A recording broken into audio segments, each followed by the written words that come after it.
ግቼ ልጅን በስነ ስርዓት እናሳድግ በፈጣሪያችሁ ልለምናችሁ በላይክ ጀምሩልኝ። ቪዲዮን እስከ መጨረሻው ይልበቅ። ይሄን ቪዲዮ ዋካችሁ ቫይራል አውጡልኝ። ይሄ ቪዲዮ አንድ ቪዲዮ ቫይራል ቢወጣልኝ እኔ ቤት ኪራይ ለወራቶች የምሸፍንበት ለልጅ አስቤዛ የማረግበት ባንዲ በዩቲዩብ ብር አገኛለሁ ማለት ነውና በፈጣሪ ልለምናችሁ። ሌሎች ጥሩ ደረጃ ያሉትን ታበረታቱ የለ እና አበረታቱኝ። ወደ ሌላው ጥያቄያችሁ ሲሄድ ኮሜንት ላይ ኤልዱ በትዳርሽ አታሟርቺ ውሸትሽን ነው እያላችሁኝ ነበር። እኔ በትዳሬ ላሟርት አልችልም። ገባችሁ አይደለ? ከአሁን በፊት አንዳንድ እንደዚህ ቪዲዮ እንሰራና መልሰን ወይ ሰላም ሲወርድ ይሆናል ፕራንክ ነው ብለን ለሰው የምንመጣው እንጂ ያው እያያችሁ ነው። ብዙዎች እንኳን እኛ ሚዲያ ላይ በጣም ወጣ ወጣ ያላልነውና ሚዲያ ላይ ራሱ ብዙዎች ወጣ ወጣ ብለው ብዙ ነገር። ሰላም ውድና የተከበራችሁ የዩቲዩብ ተከታታዮቼ እንዴት ናችሁ? ደህና ናችሁ ወይ? ዛሬ ከሁሉም መልእክት በፊት አንድ ከናንተ እንድተባበሩኝ የምፈልገው ነገር አለ። ሙስሊሞች በአላህ ኦርቶዶክሶች በመቤት ይዣችኋለሁ። እንደው በፈጣሪ ይህን ቪዲዮ ስትጀምሩ በላይክ ጀምሩልኝ። አውቃለሁ ስራ ላይ ናችሁ፣ ሰው ቤት ነው የምትሰሩት፣ አይመቻችም። ግን ከፍታችሁ ካያችሁት አይቀር ያያችሁት በሙሉ ለምሳሌ አንድ ቪዲዮ 1000 እይታ ካለው 1000 ላይክ ቢኖረው በጣም ቫይራል ይወጣል ማለት ነውና በፈጣሪ ይዣችኋለሁ። ላይክ አድርጉልኝ፣ እስከ መጨረሻው ይልኝ። ምክንያቱም እኔ የስደት እህታችሁ ነኝ፣ ልጅ አሳዳጊ ነኝ እና ወደ ጥያቄያችሁ እመጣለሁ። መጀመሪያ ይሄን መልእክት ማስተላለፍ ስለፈለኩኝ ነው። ምን መሰላችሁ ቤተሰቦቼ፣ እኔ አሁን ነገ ጠዋት አንድ ነገር ሁኜ ተቸግሬ ሚዲያ ላይ በወጣ እናንተ አትጨክኑብኝም አይደለ? ስለዚህ በቃ ዩቲዩብ ማንም ሰው ሰርቶ የሚለወጥበት ስራ ስለሆነ እባካችሁ ዩቲዩብ ሰርቼ ልጅን ጥሩ ገቢ አግኝቼ ልጅን በስነ ስርዓት እናሳድግ በፈጣሪያችሁ ልለምናችሁ በላይክ ጀምሩልኝ። ቪዲዮን እስከ መጨረሻው ይልበቅ። ይሄን ቪዲዮ እባካችሁ ቫይራል አውጡልኝ። ይሄ ቪዲዮ አንድ ቪዲዮ ቫይራል ቢወጣልኝ እኔ ቤት ኪራይ ለወራቶች የምሸፍንበት ለልጅ አስቤዛ የማረግበት ባንዲ በዩቲዩብ ብር አገኛለሁ ማለት ነውና በፈጣሪ ልለምናችሁ። ሌሎች ጥሩ ደረጃ ያሉትን ታበረታቱ የለ እና አበረታቱኝ። ወደ ሌላው ጥያቄያችሁ ሲሄድ ኮሜንት ላይ ኤልዱ በትዳርሽ አታሟርቺ ውሸትሽን ነው እያላችሁኝ ነበር። እኔ በትዳሬ ላሟርት አልችልም። ገባችሁ አይደለ? ከአሁን በፊት አንዳንድ እንደዚህ ቪዲዮ እንሰራና መልሰን ወይ ሰላም ሲወርድ ይሆናል ፕራንክ ነው ብለን ለሰው የምንመጣው እንጂ ያው እያያችሁ ነው። ብዙዎች እንኳን እኛ ሚዲያ ላይ በጣም ወጣ ወጣ ያላልነውና ሚዲያ ላይ ራሱ ብዙዎች ወጣ ወጣ ብለው ብዙ ነገር እዚህ ይደርሳሉ የተባሉ ብዙ ዩቲዩበሮች ብዙ ቲክታከሮች ትዳራቸው በአጭር ሲቀር አይታችኋል። እኔ እንጃ ምን አይነት መንፈስ እንደመጣብን ወጣቱ በትዳር አብሮ እንዳይዘልቅ እንደ እናቶቻችን ዘመን ተሳስበን ተባብረን እንዳንዘልቅ የረገመንን አላቅምና እኔ አሁን ከጊዮን ጋር በቃ የመጨረሻ ደረጃ ላይ ደርሻለሁኝ። ሁላችሁም አይታችኋል። ካሁን በኋላ ራሱ ከሱ ጋር አብሬ ቪዲዮ የምሰራበት ሪዝን አይኖርም።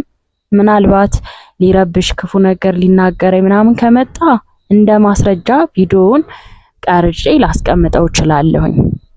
በድብቅ እኔ እሱ ቤት ካለ ቪዲዮ ስታርት ነው ማድረግ ማለት ነው። ምክንያቱም እያያችሁ ነው፣ ብዙ ወንዶች ሚስቶቻቸውን ይበድሉና ክፉ ይናገሩና ወይ ይማቱና ያለምንም ማስረጃ ከሌላቸው ይክዳሉ። እኛ እንደ አላደረግንም እኛ አልተናገርናትም ብለው የመካር ነገር አለና እሱ ስለሆነ ነው እኔም ዩቲዩብ ላይ አንዳንድ ማስረጃዎች የማስቀምጠው ማለት ነው። ብዙዎቻችሁ ጥሩ ባል ነው ስትያል ነበር። አዎ ጥሩ ባል ነበር። ማይቀየር ግን እግዚአብሔር ብቻ ነው። ማይቀየር ፈጣሪ ነው። የሰው ልጅ ይለወጣል። በየትኛው ቅጽበት በየትኛው ምክንያት በምን መንገድ ከናንተ እንደሚርቅ ወይም ከናንተ እንደሚቀየርባችሁ ጸባዩ እንደሚቀየር አናቅም። ያለው ነገር ይሄ ነው። እኔ ዛሬ በቃ ቪዲዮ ራሱ ላለ መስራት በጣም በቃ ከራሴ ጋር እንትን እያልኩ ትላንትም ከትላንት ወዳም በቃ መስራት ደበረ ታውቃላችሁ። ምክንያቱም ቪዲዮ እየታየ አይደለም። አብዛኞቻችሁ አልተረዳችሁኝም። ውሸትሽን ነው ምናምን ስትሉ በቃ ማለት እኔ ለምን ነው በትዳሬ የማዋሻው ምናምን በቃ ተስፋ ቆረጥኩኝ ታውቃላችሁ። እና ግን ደግሞ ሳስበው በቃ እኔ ሌላ የገቢ ምንጭ የለኝም። ምክንያቱም ልጅ አሳድጋለሁኝና ስራ ጋር አይመችም። ስራ ልጅ እያለ ወጣችሁ ስራ መስራት አትችሉም። እሱ ነገር ስላለ ነው። እና በቃ በነገራችን ላይ በቃ ትዳር ማለት አሁን በጣም አስፈሪ ነገር ሆኗል። ሁላችሁ እያያችሁ ነው። በየቲክቶኩ በየዩቲዩቡ የሚቀርቡትን እያያችሁ ነው። ሴቱ ነው ጥፋተኛ፣ ወንዱ ነው ጥፋተኛ፣ ሁሉም የራሱ እውነት አለውና ማን ጥፋተኛ እንደሆነ አይታወቅም። ብቻ ግን እኔ ግን በራሴ በኩል አሁን እኔም ብጠይቁኝ እኔ መጥፎ ሴት አይደለሁም። ለትዳሬ ታማኝ ነኝ። ቤቴ ባይ ነኝ። ስቲል ነው የሴት ጓደኛ የለኝም። አይደለም ሌላ ነገር ይቅርና የሴት ጓደኛ አብሬ ወጥቼ ሻይ ቡና ምለው አብሬ ሚሪንዳ እንዳምጣጣው ሰው እንኳን የለኝም። ለምን ጓደኛዬ ባሌ ነው፣ ጓደኛዬ ልጅ ነው ብዬ ሳስብ ስለነበረ ሁሉን ሰዎች ከራሴ አርቅ ያለው ቤተሰቦች ስላችሁ ማለት አሁን እንደ ጓደኛ የሚቀርቧችሁ እህቶች ይኖራሉ። በቃ ግን ሰው ሲኖር ጓደኛ ሲኖራችሁ በትዳራችሁ ትታለላላችሁና ለዛ በቃ ቤቴ ነው። ጧት እነሳለሁ፣ ሰራለሁ፣ ምሳ ሰዓት ይደርሳል፣ ቡና እንጠጣለን። ከዛ ደግሞ ወራት ልጅ ስታሳድጉ አለ እንጀራ መጋገሩ፣ ልብስ ማጠቡ፣ ቤት ማጽዳቱ በጣም ወዘተ። በቻልኩት ደግሞ አንዳንዴ ዩቲዩብ እንደዚህ እየሰራሁኝ አግዘው ነበረ። ግን በቃ ታውቃላችሁ አንዳንዴ ዝቅ ስትሉ መናቅ ነው የሚመጣና እስኪ ለበጎ ነው በቃ እናንተ ብቻ ግን እህቶቼ በቃ ቪዲዮ ቫይራል እንዲወጣ አርዱኝ። በቃ በፈጣሪ ለምኛችኋለሁ። ምንም ከናንተ የሚቀነስ ነገር የለም። በቃ አግዙኝ። የምር እናንተ ሰው ከወደቀ ሕክምና ቢገባ የሆነ ነገር እርዳታ ሰብስቡ ብትባሉ ብር ትረዳላችሁ አይደለ? እኔ ደግሞ ብር አይደለም የምፈልገው። እናንተ እንዴት ሆናችሁ ብር እንደምታገኙ አውቃለሁ። ሰው ዩቲዩብን ግን በላይክ ጀመራችሁ እስከ መጨረሻው በቃ ቪዲዮ ላይ መቻችሁ ይችላል። እናንተ የምትፈልጉት ዘና የሚያረግ ምናምን ሊሆን ይችላል። ግን በቃ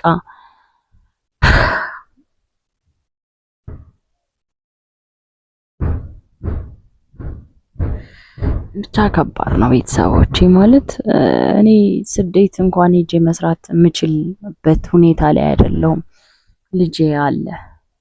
ይህ ሁላ ኦብስታክል እኔ ነኝ የማውቀው። ማለት እናንተ በእኔ ቦታ ስትሆኑ ነው ሊገባችሁ የምትችሉትና በእርግጥ እኮ በውስጥ ብዙ ሰው አይዞሽ ኤልዶ የምትሉኝም አላችሁ። በጣም አመሰግናለሁ። በውስጥ እየመጣችሁ አይዞሽ ነገ ሌላ ቀን ነው፣ ለልጅሽ መበርታት አለብሽ እያላችሁ ብርታት የምትሆኑኝ እህቶቼ አላችሁ። አመሰግናለሁ። ግን በቃ እሱ አሁን እሱ ጥሩ ነገር ሆኖ ሳለ ለኔ የሚጠቅመኝ ነገር ግን ዩቲዩብን ላይክ እያረጋችሁ እስከ መጨረሻው ብታዩልኝ፣ ሰብስክራይብ ወደ 50 ሺህ ቢጠጋልኝ ካላችሁ ማንም ሰው ይወዳችኋል። በአሁኑ ሰዓት ግን ከሌላችሁ አይደለም ባል እኮ ባዳ ነው አይደለ? ባል ባዳ ነው በቃ ማለት ፈጣሪ በራሱ መንገድ ሲያዋህደን አንድ ሲያረገን ተግባብተን ስንኖር ከቤተሰብ በላይ ተቀራርበን እንኖራለን እንጂ ከተለያያችሁ ወይ ደግሞ በመሃል ክፍተት ከተፈጠረ ባል ሊያስብላችሁ አይችልም። እንኳን አይደለም ባል እናት፣ አባት፣ ወንድም፣ እህት፣ ቤተሰብ እናንተ ጥሩ ደረጃ ላይ ስትሆኑ ሲኖራችሁ፣ ሲደላችሁ፣ ሲሞላችሁ ነው አይደለ የሚያቀርቧችሁ የሚወዷችሁ። በቃ ከስንት አንዱ ነው ከነ ጉድለታችሁ፣ ከነ ችግራችሁ፣ ከነ ማጣታችሁ ሊቀበላችሁ የሚችል ባልም ሊሆን ይችላል፣ ቤተሰብም ሊሆን ይችላል። ከስንት አንድ እንጂ ሁሉ ነገር ከጥቅም ጋር የተያያዘ ነው። በቃ እኔ ደግሞ ዛሬ ሰላማዊ ሆነ ተስተካከለ ብዬ ደስተኛ ሆኜ ሳልጨርስ ሌላ ኦብስታክል ሌላ ችግር ይመጣልና ለምን እንደሆነ አላውቅም። እኔ ለሰዎች ክፉ አይደለሁም። በስደት ስንከራተት በስደት ሀዘንን ያሳልፍኩኝ ልጅ ነኝ። ግን ምን ማድረግ ይቻላል እንግዲህ የኔ ቀን መቼ እንደሆነ አላውቅም። ፈጣሪ የኔን ቀን እስከሚሰጠኝ በጸጋና በትዕግስት መጠበቅ ነው አይደል?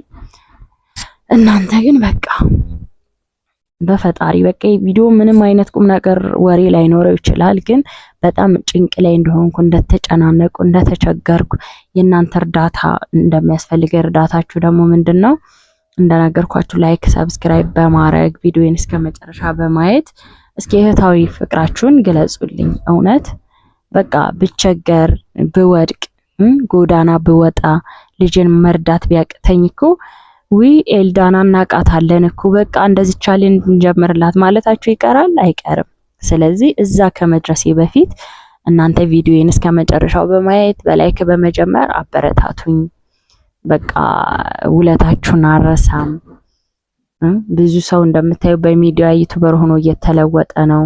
የኔ ደግሞ መንገዱ ተጀምሯል። አልታይ ነው ያለኝ።